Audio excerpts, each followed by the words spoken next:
না রে ল্যাংচা, না রে পল্টু, জীবনে আর শান্তি পাচ্ছি না শালা। উফ, কোথায় গেছে শান্তি পাই শালা, আর কিছু ভালো লাগছে না। এই ফুটো, এই গরমের মধ্যে শান্তি পেতে হলে খেতে হবে বিহার, না হলে খেতে হবে তারি, তাহলে একটু শান্তি পাওয়া যাবে। তুই শালা পল্টু, সকালবেলা ভালো কথা বলতে পারিস না, সকালবেলায় মদ খাওয়ার কথা বলছে।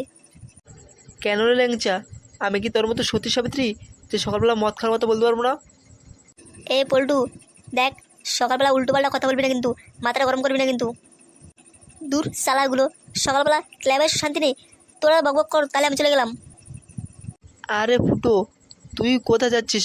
ঠিক আছে, আমি আর ল্যাংচাকে কিছু বলবো না, তাহলে তুই বল এখন কি করবি? কি আর করবো, এই যা গরম পড়েছে, এখন একটু বিয়ার খেতে পেলে ভালো লাগতো। তারপর বাড়িতে যে অশান্তি চলছে, এরপরে মাল্লা ঘরে থাকা যায়? তুই পুরো ঠিক কথাই বললি। তোর মামা বাড়িতে আসার পর থেকে তোর বাড়িতে যা ক্যাচাল চলছে। হ্যাঁ রে ভাই ল্যাংচা, যতদিন মামা আমাদের বাড়ি থাকবে সারা ক্যাচাল চলেই যাবে। কবে যে মামা বাড়িতে চলে যাবে, তারপর ক্যাচালটি বন্ধ হবে, আর একটু শান্তিতে ঘুমাতে পারবো। এ ফুটো, তুই বলিস তো তোর মামাকে ইচ্ছে মতো টাইট দিয়ে দিই। এ পুলটু, তুই কি বলছিস? আমার মামাকে টাইট দিবি? তোর সালা সেই ক্ষমতা আছে? সালা মামার সামনে গিয়ে দাঁড়াতে পারবি তো? দেখ ভাই ফুটো, এমনিতে এত সাহস নেই যে তোর মামার সামনে গিয়ে দাঁড়াবো, কিন্তু শালা যদি একটু মদ খেতে পারি না, তারপরে তোর শালা মামাকে কেন, ওর 14 গোষ্ঠীকেও তুলে ফেলে দিতে পারি আমি একা।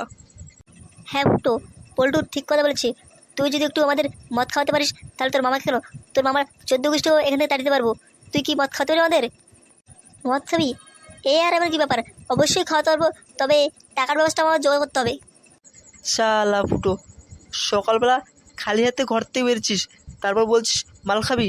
মাল খাওয়ার টাকা তোর পকেটে আছে তো? তা হয়তো আমার কাছে নেই, কিন্তু মামাকে তাড়ানোর জন্য আর এই ক্যাচালটা থামানোর জন্য আমাকে কিছু একটা যোগাযোগ তো করতে হবে। যে কোনোই হোক, টাকা ব্যবস্থা করে মাল খেতে হবে। ল্যাংচা, পল্টু, তোরা দুজনে মদ খেয়ে গিয়ে আমার বাড়ির ক্যাচালটা থামাতে পারবি তো? আর মামাকে বাড়ি থেকে বের করতে পারবি তো? দেখ ভাই ফুটো, আমরা গ্যারান্টি দিতে পারি না, তবে অবশ্যই চেষ্টা করব তোর কাজটা সম্পূর্ণ করার জন্য। ল্যাংচা রে, আমার একটা উপকার করতে পারবি? কি উপকার করতে হবে তোর বল? না মানে ল্যাংচা, বলছিলাম কি, তোর কাছ থেকে কিছু টাকা নিয়ে গিয়ে 2 পেটি বাংলা মাল নিয়ে না, তারপর টাকা হলে তোকে আমি ফেরত দিয়ে দেবো। এ ফুটো, 2 পেটি বাংলা মাল নাকি পুরো গ্রামের লোককে খাবে নাকি? আমাদের দুজনের জন্য, সরি, আমাদের 3জনের জন্য 3টে বাংলা মাল আনলে হবে। এই ভাই ল্যাংচা, শুনলি তো পল্টু কি বলেছে? 2 পেটি নয়, 3 পিস আনলেই হবে। তুই কি টাকা দিয়ে আনতে পারবি? সময় হলে তোকে টাকা ফেরত দিয়ে দেবো। বুঝতে পেরেছি ফুটো, তোর কাছে একটা টাকা পয়সাও নেই। ঠিক আছে, আমার কাছে কোনো টাকা পয়সা আছে, এনে দিচ্ছি। কিন্তু ভাই, সময় হলে টাকা কিন্তু ফেরত দিতে হবে। হ্যাঁ হ্যাঁ ল্যাংচা, তুই চিন্তা করিস না, সময় হলে তোকে টাকা ফেরত দিয়ে দেবো। ঠিক আছে, তুই এখনই যা, এখনই নিয়ে গিয়ে।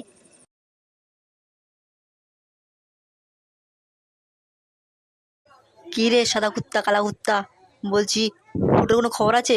ওই শালা শান্তির ছেলেকে অনেকদিন ধরে দেখা হয় না। জমিদার মশাই, আমি যেটুকু জানি, শুনেছি ফুটোর মামা এসছে এখানে বেড়াতে। হ্যাঁ জমিদার মশাই, আমিও শুনেছি ফুটোর মামা এসছে, আর ফুটোর সাথে কি একটা ঝামেলা হচ্ছে। ঝামেলা? কী ঝামেলা? আগে আগে বল, কী ঝামেলা হয়েছে ওর সাথে, ওর মামার সাথে? জমিদার মশাই, তেমন কিছু তো শুনেই, তবে এইটুকু শুনেছি ওর মামার সাথে একটু ঝামেলা হচ্ছে। সাদা কুত্তা কালা কুত্তা, এখন আমার অস্ত্র পেয়ে গেছি, ওই অস্ত্র দিয়ে ফুটোকে আমি ধ্বংস করে দিতে পারবো। কি অস্ত্র জমিদার মশাই, যেটা দিয়ে আপনার প্রিয় শত্রু ফুটোকে ধ্বংস করতে পারবেন? আরে পাগলাগুলো, কিছু বুঝতে পারছিস না? ওর মামা ওর বাড়িতে বেড়াতে এসছে, আর ওর সাথে ক্যাচাল চলছে। ওই ক্যাচালটাকে কাজে লেগে ফুটোকে আমি সালা গায়েব করে দেবো। বাহ, আপনার তো বিরাট বুদ্ধি, আপনি ফুটোকে গায়েব করে দেবেন, আর যত দোষ হবে ফুটোর মামার উপর, তাই না? আরে হ্যাঁ কালা কুত্তা, তুই তো বুঝতে পারলি। কে সাদা কুত্তা, তুই বুঝতে পারলি? জমিদার মশাই, কিছু কিছু বুঝতে পেরেছি, কিন্তু আমাদের এখানে কি করণীয় সেটা আপনি বলে দিন। শোন, তোদের প্রথম কাজ হচ্ছে ফুটোর মামাকে আর তার সাথে আমার একটু যোগাযোগ করে দিবি, আর পারলে ওকে এখানে সালা এখানে তুলে নিয়ে আয়। তুলে নিয়ে বলতে মানে এরকমভাবে তুলতে হবে যাতে না কেউ বুঝতে পারে। তা না হয় বুঝলাম, তারপর আপনি কি করবেন? তুলে নিয়ে আসলে যদি ফুটোর মামার সাথে আমার কাজে কাজ বনে যায়, তাহলে তাহলে সালা পুরো খেল খতমে। আর যদি না বনে, ওই শালাকে কিডন্যাপ করবো, তার সাথে ওর ভাগনাকে কিডন্যাপ করবো। ঠিক বলেছেন জমিদার মশাই, এক কামে 2 কাম। আরে যা যা, আর দেরি করিস না, এখনই যা, ফুটোর মাকে পারলে তুলে নিয়ে আয়। আর শোন, কাজটা এমনভাবে করবি কেউ যত জানতে না পারে, আর কেউ যত বুঝতে না পারবে। ঠিক আছে বাবু, আমি এখনই যাচ্ছি। যেটাই করবি সাবধানে করবি, পুরো মাথা ঠান্ডা রেখে কাজ করবি, কোনো তাড়াহুড়ো করবি না। ঠিক আছে জমিদার মশাই, আপনি কোনো চিন্তা করবো না, আমরা দুই ভাই যখন আছি আপনার কাজ অবশ্যই করব। যা যা, এখন আর দেরি করিস না, এখনই যা। তবে শালা ফুটো, এবার তোকে জব্দ করার জন্য খুব একটা মুখ্য অস্ত্র পেয়েছি। তোর শালা তোর মামাকে দিয়ে তোকে জব্দ করবো।